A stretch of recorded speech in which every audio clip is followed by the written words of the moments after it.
On Staten Island's southwestern edge, where the industrial coast faces New Jersey across the dark waterway known as Arthur Kill, there stands a house that has witnessed almost every version of loss America can produce.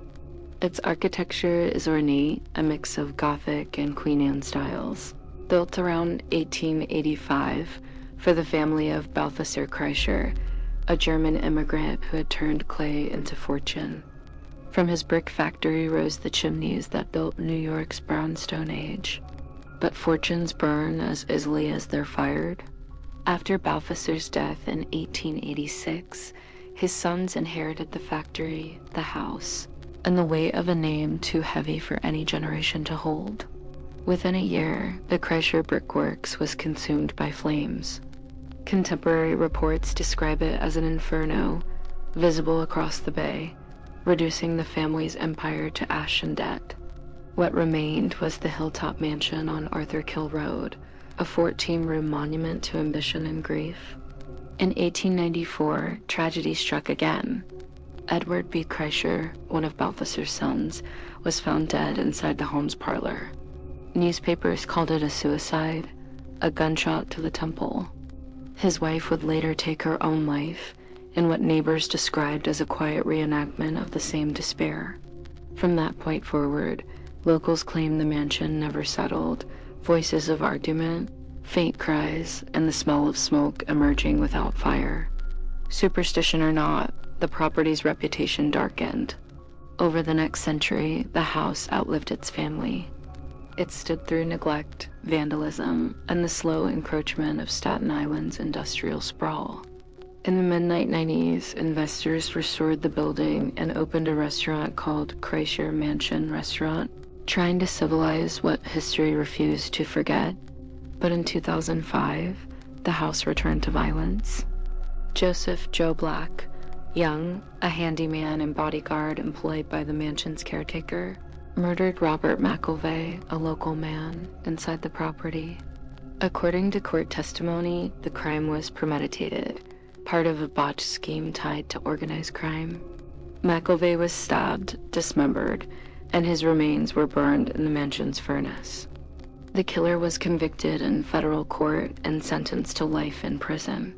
Today, the house still stands, painted pale yellow, its gables and turrets facing the same marshland that once carried the smoke of the Kreischer kilns. It's been listed for sale, estimated at over $12 million, though no buyer has lived there long. Locals still call it the house on Arthur Kill, a name that sounds less like an address and more like a warning. This is not folklore. Every part of it happened. But if a house can inherit memory the way a family inherits tragedy, then Arthur Kill Road has carried its name well. The story of the Kreischer Mansion begins not with the house, but with the fire that built it. In the mid-1800s, Balthasar Kreischer, a German brickmaker from Bavaria, arrived in New York at the precise moment when the city was rising from the harbor in red clay. He founded the Kreischer Brickworks on Staten Island's South Shore, where clay beds met the waterway known as Arthur Kill. From those kilns came millions of yellow-brown fire bricks, each stamped with the letter K, used in the construction of factories, shipyards, and brownstone houses across the growing metropolis. The business prospered.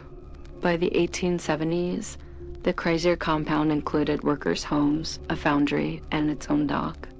Balthasar became one of the city as respected industrialists, a self-made man whose empire fired day and night.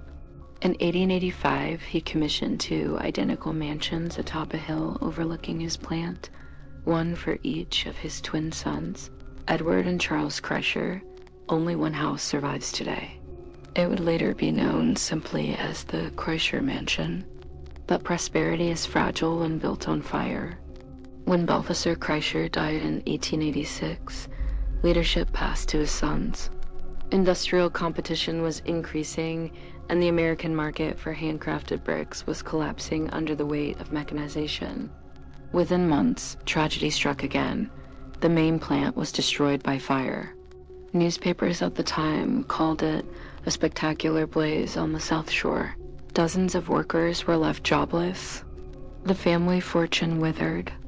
The loss fractured the Kreischers' control over the estate.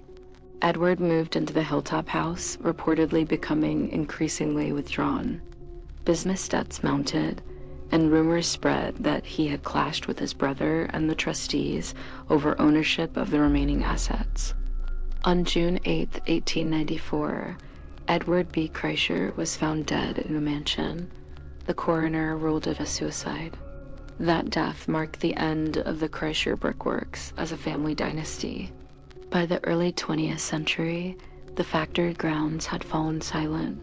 Only the smokestacks remained, rested and cold. The house endured, standing above the ruins like an architectural ghost of the industrial age. Even stripped of legend, the facts read like a pattern: work, fire, inheritance, and loss. The mansion became a relic not of prosperity, but of the precise moment when immigrant ambition collided with the limits of fate. Its ornate gables and stained glass were built to honor success, yet each reflected a city that forgot the hands that made it. In the decades that followed, Staten Island's landscape changed. Factories gave way to highways, wetlands, to warehouses. But the yellow mansion on Arthur Kill Road remained isolated, its brick chimneys a reminder of the man who believed he could fire permanence out of earth. The earliest detailed account of Edward B. Kreischer's death appeared in the New York Times on June 9, 1894. The headline read, "Edward Kreischer shoots himself." The article described him as a respected Staten Island businessman of sound mind but failing spirit. Edward was 43 years old, the father of several children, and co-owner of what was left of the family's once prosperous brickworks. Witnesses reported hearing a single gunshot from inside the parlor of the mansion at around 10 in the morning. When servants entered, they found him seated in a chair beside the fireplace, a revolver still in his right hand. The coroner's report, preserved in Staten Island archives, recorded a contact wound to the right temple, immediate death. The reasons were never entirely clear. Financial strain was the most accepted explanation. After the fire destroyed much of the company's infrastructure, Edward had invested heavily in a failed expansion, borrowing against the remaining property. Letters recovered from his desk mention the burden of continuation and the fear that he had disappointed the memory of the father. In the days that followed, condolences arrived from other industrial families across the city, but sympathy did little to protect the Kreischers from what came next. Edward's widow remained in the house for a short time before selling the last shares of the factory to outside investors. Soon after, according to municipal records, she too took her own life. Newspapers of the era, often sensationalists, referred to her act as a tragic echo. The mansion was left in the care of groundskeepers, its windows boarded during long winters. Neighbors claimed to hear movement inside the empty structure, accounts likely born from isolation and the creak of timber in the wind. Still, the reputation stuck. Real estate listings from the early 1900s avoided the Kreischer name altogether, describing the property only as Victorian House on Arthur Kill Road, 20 minutes from Ferry. The family line gradually faded from New York society. Charles Kreischer relocated to New Jersey and abandoned the brick trade. The Staten Island plant was dismantled, its remaining clay pits absorbed by industrial redevelopment. By the 1920s, the Kreischer enterprise existed only in municipal ledgers and old city directories. The house remained the last physical reminder of what ambition had cost them. Visitors in the 1930s described it as strangely intact, a structure that seemed untouched by time yet steeped in silence. Children from nearby neighborhoods called it the Yellow House on the Hill. Adults called it unlucky. What was once a monument to the immigrant dream had become a local warning. Wealth built in fire ends in smoke. For most of the 20th century, the Kreischer Mansion stood in neglect. Staten Island changed around it, Factories expanded, then died. Ferries replaced steamers. Highways split through wetlands that once belonged to the Kreischer estate. The house, perched on its hill above Arthur Kill Road, was too far from Manhattan to be fashionable and too old to be practical. By the 1940s, ownership had passed through a series of private hands. Records from the Department of Buildings show repeated violations, broken plumbing, collapsed ceilings, unsafe for habitation. Children from nearby neighborhoods treated the site as a dare, claiming through shattered windows to glimpse what was left of the parlor where Edward had died. Police reports mentioned trespassing, vandalism, and local rumors of haunting, the only times the property appeared in public files. Still, the structure endured. Its red brick foundation held, and the ornate woodwork, though peeling, remained intact. The stained glass over the stairwell, imported from Munich in the 1880s, survived every winter. Even in decay, craftsmanship resisted erasure. In the late 1980s, the mansion was added to the National Register of Historic Places, one of only a handful of Victorian homes on Staten Island to receive that designation. Preservationists saw it as a rare link to the borough's industrial past, the last surviving symbol of the immigrant families who had literally built New York from clay. For a brief moment, the house came alive again.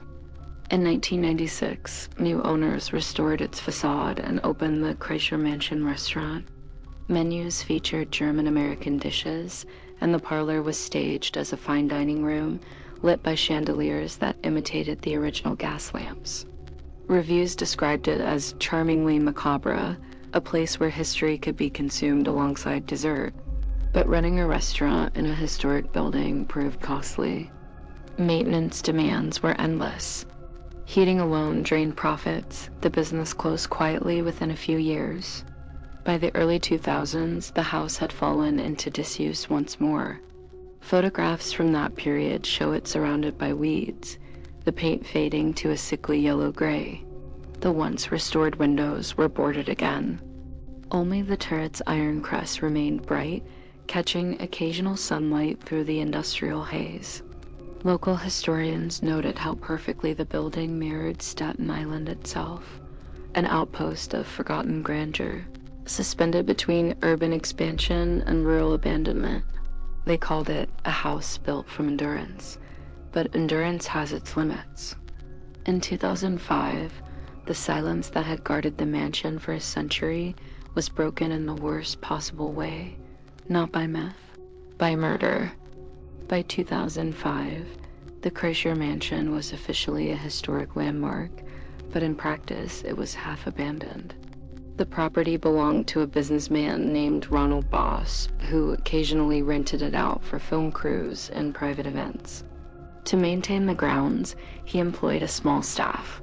One of them was Joseph Young, known around Staten Island as Joe Black. Young, in his late 20s, was a former corrections officer who had drifted toward the orbit of local organized crime. On March 30th, 2005, Robert McElvey, 53 years old, a handyman and occasional employee of the mansion, arrived at the property. According to court testimony later presented in federal trial, an argument erupted between McElvey and Young, reportedly over unpaid money and personal insults. What happened next was reconstructed from forensic evidence and Young's own confession. Inside the mansion, near the kitchen area, McElvey was stabbed repeatedly with a knife and a screwdriver. The attack was brutal but deliberate. After the killing, Young dragged the body to the basement furnace, a remnant from the house's 19th century design. He dismembered the remains and attempted to burn them in the furnace, later using chemical solvents and charcoal to mask the smell. Neighbors reported smoke coming from the chimney at odd hours, but assumed it was maintenance work.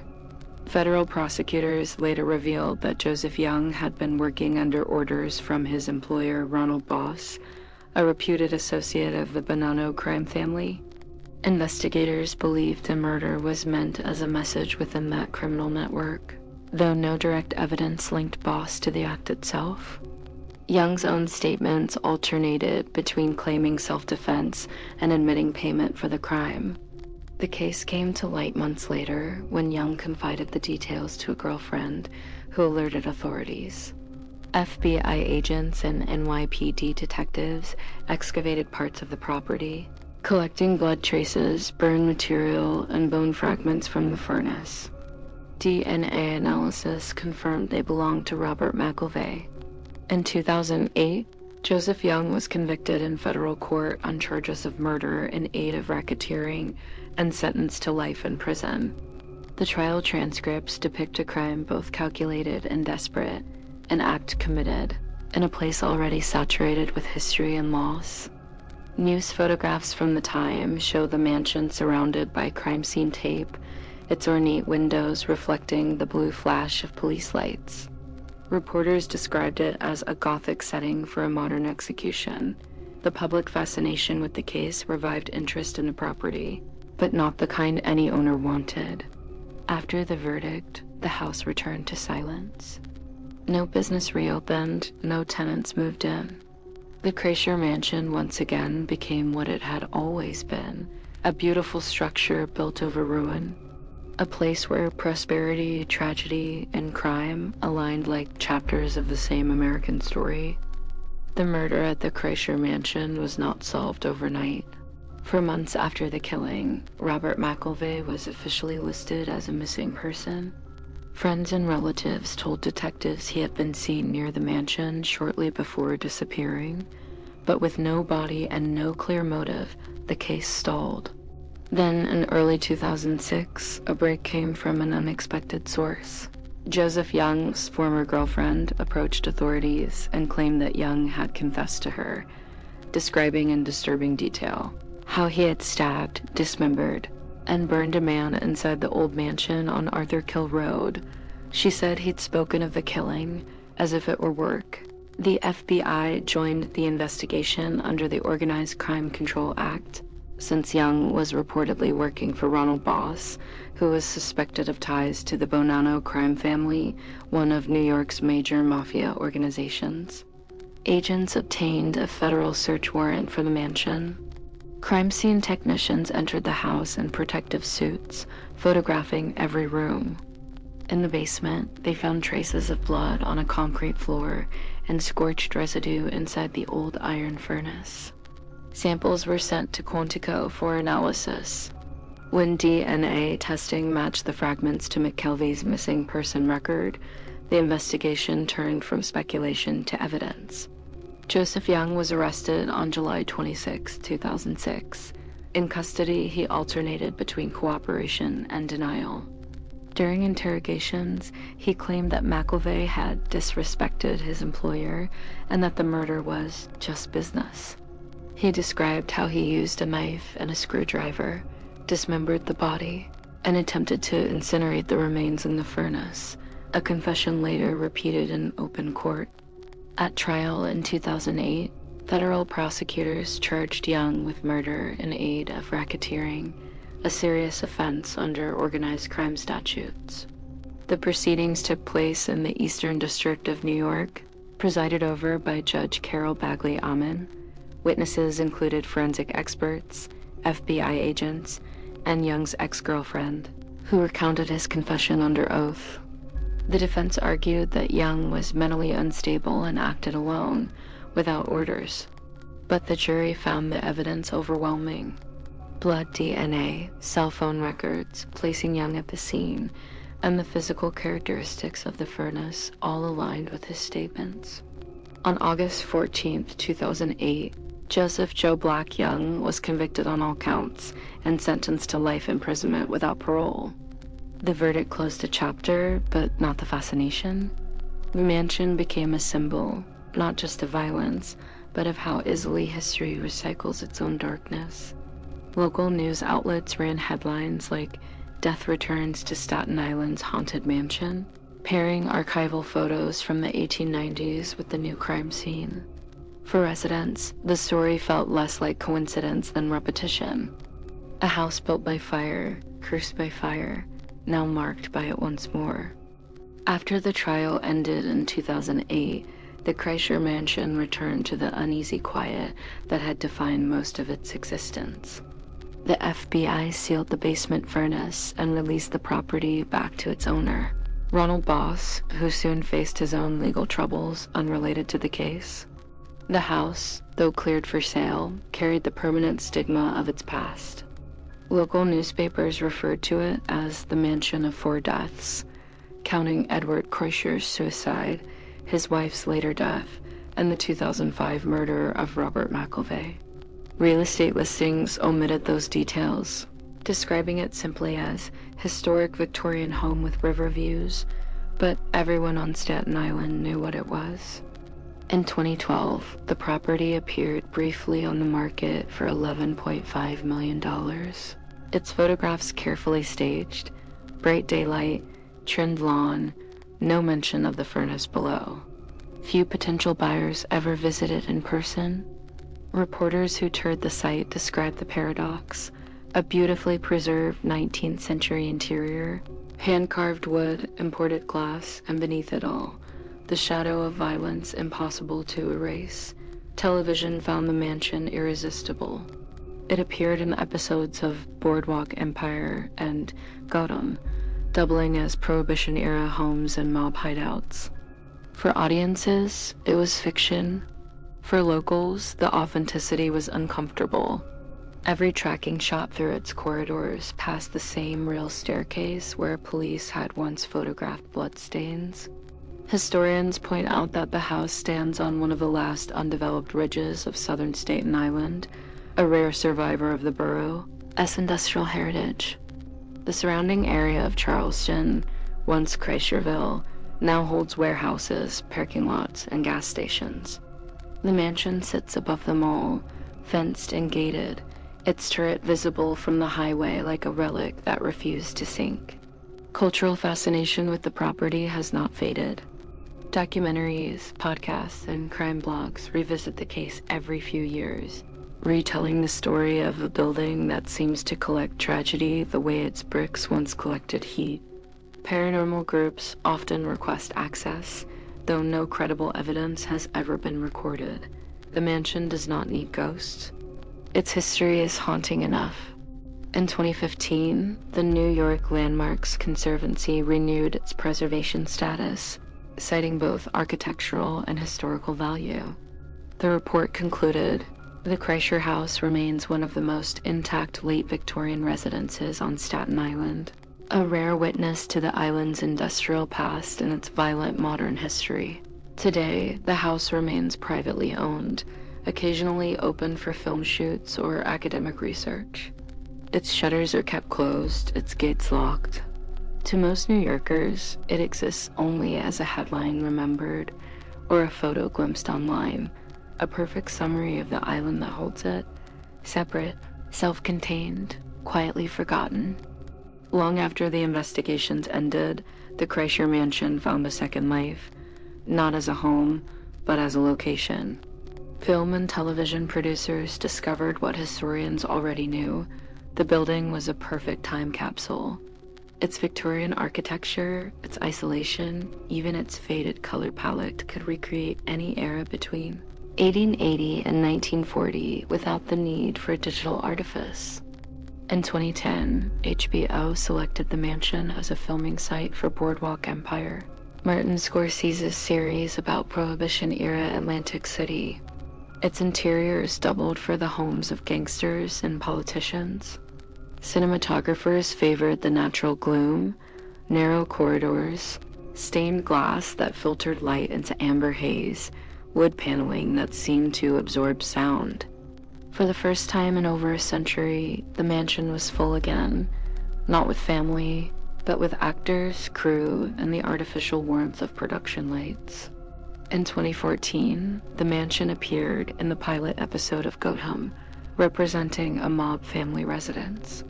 Directors used its creaking floors and crooked angles as part of the atmosphere. During interviews, production designers admitted they didn't have to alter much. The house already looked like fiction, one said. Its cinematic rebirth drew attention from journalists who revisited the real crimes tied to the location. Documentaries such as Haunted New York and Most Terrifying Places in America featured segments on the Kreischer Mansion, mixing verified events with speculation. Producers framed it as one of Staten Island's most haunted landmarks, a phrase that, while profitable, blurred the line between evidence and entertainment. The fascination with the macabre was not new. Since the 1890s, local folklore had described ghostly voices and unexplained fires, but these tales had always existed on the edge of oral tradition. Television gave them form and permanence.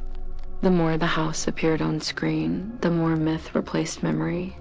By the late 2010s, online discussions about the mansion rarely mentioned the Kreischer family or the industrial era. Instead, they centered on paranormal activity, energy imprints, and the curse of Arthur Kill Road. Ironically, in making the house famous, media had detached it from truth. Still, its presence in film and television preserved it in another way. Every production required maintenance, repair, and protection. In being fictionalized, the mansion remained alive. Even as its real history faded from common knowledge, its image survived, flickering between fact and myth, exactly as New York's older ghosts often do. Standing on the slope of Arthur Kill Road today, the Kreischer Mansion looks almost unchanged from the photographs taken more than a century ago. Its pale yellow exterior, steep gables, and wraparound porch seem preserved in a different timeline, a fragment of the 1880s surrounded by warehouses, parking lots, and the distant hum of Staten Island's industrial coast. The house is currently privately owned and remains listed as a New York City landmark. Maintenance has been sporadic. Preservationists say the structure's survival is due less to funding and more to its original craftsmanship. The heavy timber beams, hand-carved balustrades, and imported glass windows continue to hold against decades of humidity and neglect. Few people are allowed inside. When film crews or historians gain access, they describe an atmosphere that feels neither haunted nor welcoming, just heavy. The air carries the scent of old varnish and dust. Sunlight falls through colored glass onto wood floors scarred by time. Every room bears marks of both care and abandonment, restoration attempts half finished, wiring modernized in some corners, decayed in others. From the outside, the mansion silhouette dominates its small rise above Arthur Kill Road. At dusk, its turret still catches the last light from the bay. Trucks pass below, their engines muffled by distance, while seagulls circle above the marsh. To the casual driver, it might appear like any other aging estate. To locals, it remains a landmark and a warning. City archives show that preservation groups have proposed turning the property into a museum or cultural center dedicated to Staten Island's industrial history. But ownership disputes and maintenance costs have stalled every initiative. The mansion remains locked, its value estimated between $10 and $12 million, depending on the state of restoration. Drone footage filmed in recent years shows the building surrounded by wild grass, its fence rusting, and paint fading into the color of old parchment. Despite neglect, it retains its shape, ornate, defiant, and distinctly foreign against the backdrop of modern sprawl. For most of New York, the Kreischer Mansion is no longer a story of tragedy, but of endurance. Yet to those who know its past, endurance carries its own gravity. A structure that has outlasted its builders, its family, and even its century becomes something else entirely, a vessel of continuity. And on Arthur Kill Road, continuity is another word for memory. In the quiet landscape of Staten Island's southern shore, the Kreischer Mansion endures as both architecture and artifact, a single structure that contains more of New York's forgotten history than most museums. Built by an immigrant who turned clay into fortune, it witnessed the birth of an industry, the collapse of a family, and the reemergence of crime in a century it never belonged to. When people speak of New York's past, they usually mention steel, glass, and progress. But the mansion on Arthur Kill Road reminds us that the city as foundation was brick, imperfect, handmade, and mortal.